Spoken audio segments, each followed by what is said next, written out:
Home makers के ऊपर बहुत सारी रिस्पॉन्सिबिलिटीज़ होती है। सिर्फ आपको घर की साफ़ सफाई का ही नहीं, आपके फैमिली मेम्बर्स को भी आपको देखना पड़ता है, कुकिंग करना पड़ता है। ऐसे बहुत सारे काम हैं जो आपकी रिस्पॉन्सिबिलिटी होती है। इसीलिए हर होम मेकर्स को मेंटली एंड फिज़िकली फ़िट रहना और स्ट्रेस फ्री रहना बहुत इंपॉर्टेंट है, क्योंकि अगर आप स्ट्रेस फ्री रहेंगे, आप फ़िट रहेंगे, तभी आप अपनी फैमिली को भी फ़िट रख सकेंगे। क्या आपको पता है कि अगर आपका घर क्लटर्ड और डिसऑर्गेनाइज्ड रहेगा तो इसका पूरा इम्पैक्ट ना आपके नेचर पे पड़ेगा। तो आप किस तरह से स्ट्रेस फ्री रह सकते हैं और ये जो गलत इम्पैक्ट है वो आपके ऊपर ना पड़े, आपका नेचर चिड़चिड़ा या फ्रस्ट्रेटेड ना हो, ये सारे टिप्स मैं आपके साथ आज शेयर कर रही हूँ इस वीडियो में। आई होप आपको ये हेल्पफुल रहेंगे।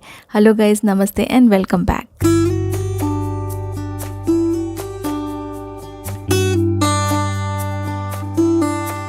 हमारे घर में ना हर एक रूम का एक इम्पॉर्टेंस होता है और आपने ये डिफरेंस नोटिस किया होगा कि जिस दिन आप अपना बेड नहीं बनाते हो उस दिन आप stressed, tired and fatigue feel करेंगे। लेकिन कभी कभी घर के दूसरे रूम्स के काम इतने सारे होते हैं कि हम लोग ना अपना बेड बनाना भूल जाते हैं और ये ऐसे ही पड़ा रह जाता है। तो अपने काम को डिवाइड करना बहुत ज़रूरी है। अगर हर एक चीज़ को हम लोग 10 मिनट या 15 मिनट में डिवाइड कर दें तो हम लोग अपने हर एक रूम को अच्छे से साफ़ सुथरा रख पाएंगे, वो भी बिना स्ट्रेस लिए। लेकिन बहुत सारे होम मेकर्स ऐसे होते हैं जो चाहते हैं कि एक ही दिन में हमारा पूरा घर चमक जाए, पूरा साफ़ सुथरा हो जाए, जो कि बिल्कुल भी पॉसिबल नहीं है। मैंने लास्ट वीडियो में आपके साथ शेयर किया था कि जितना हो सकेगा आप अपने घर को ऑर्गेनाइज रखेंगे तो फिर इसको मेंटेन रखना और इसको साफ़ करना काफ़ी आसान हो जाता है। तो आप जब भी अपने घर को साफ़ सुथरा करना चाहते हैं ना, तो सबसे पहले आप देखिए कि आपका घर ऑर्गेनाइज्ड है कि नहीं, हर एक चीज़ के लिए कोई भी फ़िक्स प्लेस है कि नहीं। तो आप ना अपने घर को फिर साफ़ रख पाएंगे बहुत ही आसान तरीके से और कम समय में। आपको अगर किसी भी रूम की क्लीनिंग करनी हो तो वो जल्दी से जल्दी हो जाएगी। घर के कामों को लेकर भी प्रैक्टिकल तरीके से सोचिए, क्योंकि हर एक काम को करने के लिए एक नॉर्मल टाइम आपको लगेगा ही। और अब जब अपने घर को ऑर्गेनाइज़ करना स्टार्ट करते हैं ना, तो एकदम से पूरा सामान हम लोग ऑर्गेनाइज़ नहीं कर सकते। छोटी छोटी चीज़ें आपको ऑर्गेनाइज़ करने की ज़रूरत है। एक छोटा सा आप शेल्फ़ ले लीजिए या फिर आप एक छोटा सा कैबिनेट ले लीजिए और उसको डीक्लटर करके उसको आप ऑर्गेनाइज़ कीजिए। कोई भी छोटा सा ड्रॉअर से स्टार्ट कीजिए और ऐसा करने से ना आपको वो काम करने में मज़ा आएगा और आपको कम साफ़ सफाई करनी पड़ेगी, जो कि धीरे धीरे आप इसको इंक्रीज़ कर सकते हैं। जैसे जैसे आपको टाइम मिलता जाता है आप छोटी छोटी चीज़ें अलग अलग रूम की आप ऑर्गेनाइज़ करके रख सकते हैं। चाहे वो डीक्लटरिंग का काम हो या फिर ऑर्गेनाइजेशन का काम हो, आप कोई भी चीज़ ऑर्गेनाइज़ करना चाह रहे हो, कोई भी स्पेस, आप अपने काम को ना कॉम्प्लिकेटेड मत कीजिए। उसको ट्राई कीजिए कि इजी वे में आप हर चीज़ कर सकें। तो जो मैंने बताया है, start with small portion of your house, तो आपका जो काम है वो बढ़ेगा नहीं। ईज़िली आप अपने हर एरिया को ऑर्गेनाइज़ कर पाएंगे।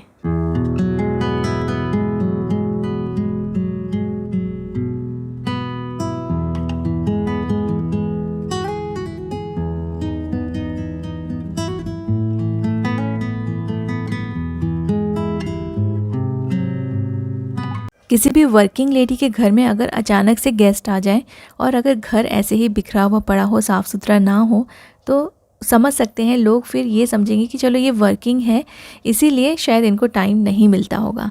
लेकिन अगर आप हाउसवाइफ हैं, आप होम मेकर हो, तो सबके दिमाग में ये बात आएगी कि दिन भर घर में रह के आप करते क्या हो, कि आपको इतना भी टाइम नहीं मिलता है कि आप अपने घर को टाइडी रख सको। तो हम लोग लोगों की सोच को नहीं बदल सकते, लेकिन हम लोग अपने घर को टाइडी रखने की कोशिश ज़रूर कर सकते हैं। और सिर्फ दूसरों के लिए ही नहीं, आपको खुद भी ऐसा लगेगा कि आपकी लाइफ बिखरी हुई है अगर आपके घर का सामान बिखरा हुआ रहेगा।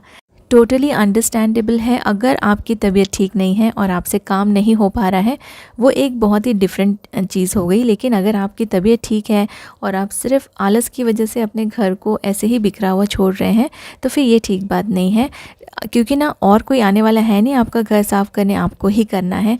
तो इट्स बेटर कि आप अपना आलस छोड़ दें और धीरे धीरे से जो छोटी मोटी चीज़ें इधर उधर पड़ी रहती हैं, एटलीस्ट आप उसको उठा के अपनी जगह पे रख दें।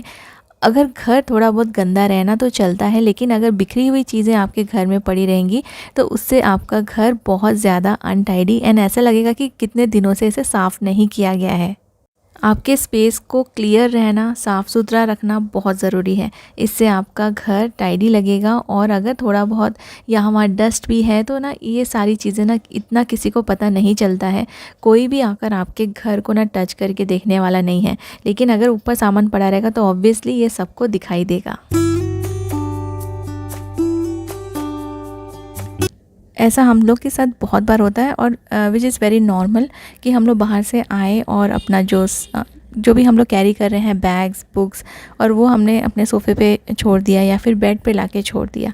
तो जैसे ही आप बाहर से आओ, अगर उसी टाइम पे आपने अपने चीज़ें जगह पे हैंग कर दी, बैग्स वगैरह, बुक्स वगैरह रख दिया, तो ये चीज़ें आपका जो काम है ना वो बढ़ेगा ही नहीं। इसलिए ऑर्गेनाइज्ड घर का एक बहुत इंपॉर्टेंट रूल है कि हर चीज़ के लिए एक जगह फ़िक्स होनी चाहिए, जिससे कि आपको पता होगा कि मैंने इसे यहाँ से उठाया है तो वापस मुझे ये जगह पे ही रखनी है। धीरे धीरे जब आप अपने घर को ऑर्गेनाइज़ कर लेंगे और हर एक चीज़ की आप एक फ़िक्स जगह बना देंगे तो इससे आपके काम बढ़ेंगे नहीं और हर एक चीज़ ना आपको टाइम पे जगह पे मिल जाएगी। छोटी छोटी चीज़ों का क्लटर अगर हट जाता है, सामान हट जाते हैं, तो जो हमारे स्पेस है ना वो क्लियर होने लगते हैं और ऑटोमेटिकली घर जो है वो साफ़ दिखने लगता है। और क्लटर फ्री घर को साफ़ रखना, इसको मेंटेन करना बहुत इजी हो जाता है, क्योंकि आपको बहुत ज़्यादा फिर साफ़ सफाई करने की ज़रूरत नहीं पड़ती।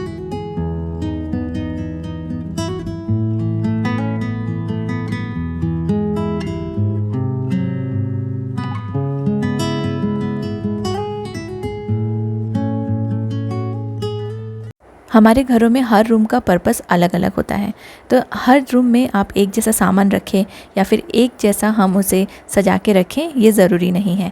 जैसे लिविंग रूम के लिए ना मेरा नेचर जो है वो, मैं बिल्कुल भी मिनिमलिस्टिक नहीं हूँ। मैं वहाँ पे अच्छे से अपने लिविंग रूम को सजा धजा के रखती हूँ और मेरे लिविंग रूम में काफ़ी सारा सामान भी है।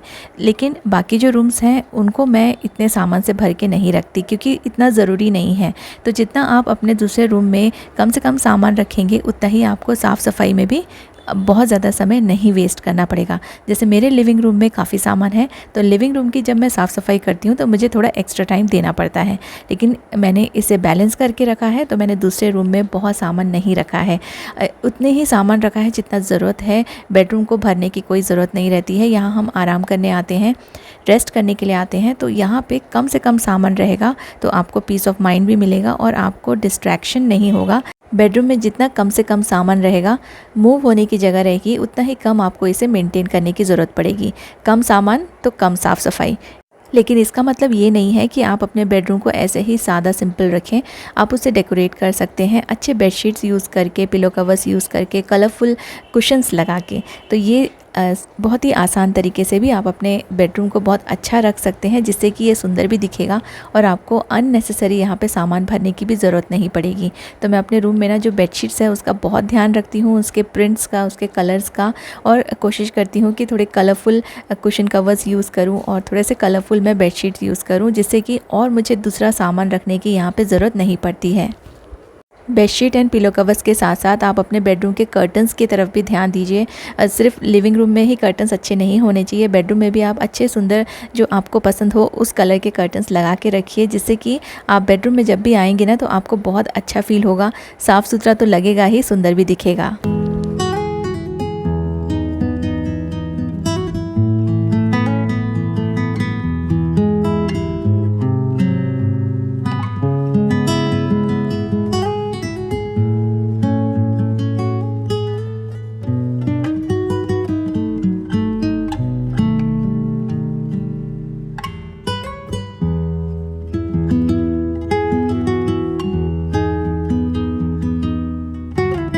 मेरे घर के सारे बेडरूम्स आपने देखे हुए हैं, तो सभी बेडरूम्स मैंने ऐसे ही सिंपल तरीके से रखे हैं। आपको बिल्कुल भी कोई भी तामझाम नहीं दिखेगा मेरे किसी भी बेडरूम में। वॉल्स भी बिल्कुल सिंपल है, कम से कम मैंने यहाँ पे फ्रेम्स एंड डेकोरेशंस लगा के रखे हैं, क्योंकि ये सब चीज़ों की बेडरूम में ज़रूरत नहीं होती है। यहाँ पे वैसे भी गेस्ट बहुत ज़्यादा नहीं आते हैं, और आते भी हैं तो देखिए किसी भी गेस्ट को ना कोई फ़र्क नहीं पड़ता है कि आपने कितने सारी चीज़ें रखी हैं आपके घर में सजा धजा के। तो आप उतना ही रखिए जितना आप मेंटेन कर सकें। अपने हिसाब से उसको डेकोरेट कीजिए या फिर अपने हिसाब से उसे आप अरेंज करके रखिए। किसी को भी शो ऑफ़ करने के लिए नहीं, लेकिन अगर आप इसे आसानी से मेंटेन कर सकें या फिर साफ़ सफाई में अगर आपको इससे ज़्यादा टाइम ना देना पड़े तो ये आपके लिए काफ़ी अच्छा रहेगा कि आप अपना जो रूम्स हैं जितना हो सके सिंपल तरीके से रखें।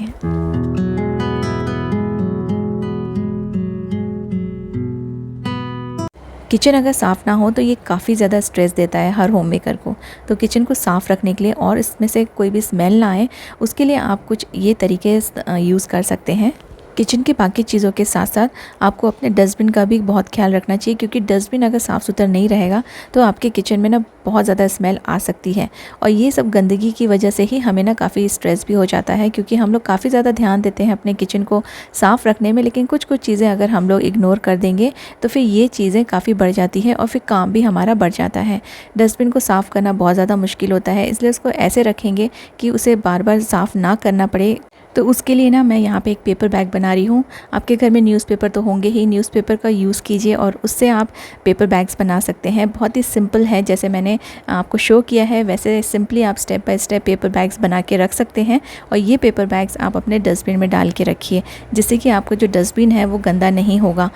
जो हम लोग गार्बेज बैग्स डालते हैं वो कभी कभी लीक कर जाता है और पूरा जो डस्टबिन होता है ना गंदा हो जाता है। फिर इसे बहुत ज़्यादा स्क्रब करके हमें क्लीन करना पड़ता है और ऊपर से हमारे किचन में भी काफ़ी स्मेल आती है।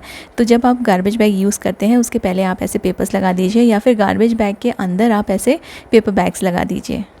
किचन में कभी कभी हम कुछ लिक्विड चीज़ें भी थ्रो करते हैं डस्टबिन में, तो उससे ना हमारे जो पेपर बैग्स हैं वो सॉफ्ट हो जाते हैं और फटने का डर होता है, उससे ही हमारे डस्टबिन काफ़ी ज़्यादा गंदे हो जाते हैं। तो आप ऐसे थोड़े से थिक पेपर बैग्स बनाइए। डबल पेपर लिया है मैंने। जितना भी गीलापन होता है ना ये न्यूज़पेपर सोख लेगा और आपके जो गार्बेज बैग्स हैं वो जल्दी ख़राब नहीं होंगे।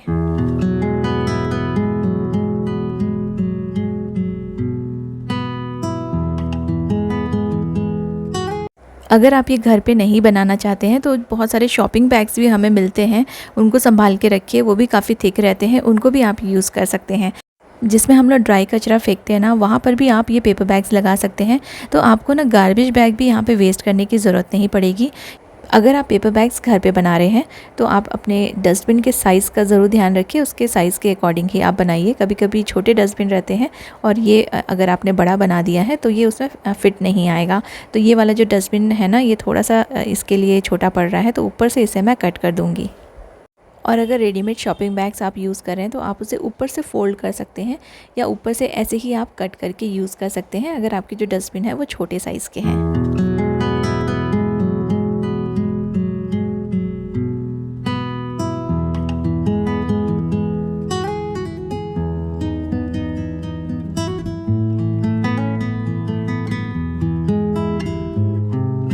स्ट्रेस लेना किसी के लिए भी अच्छी बात नहीं है।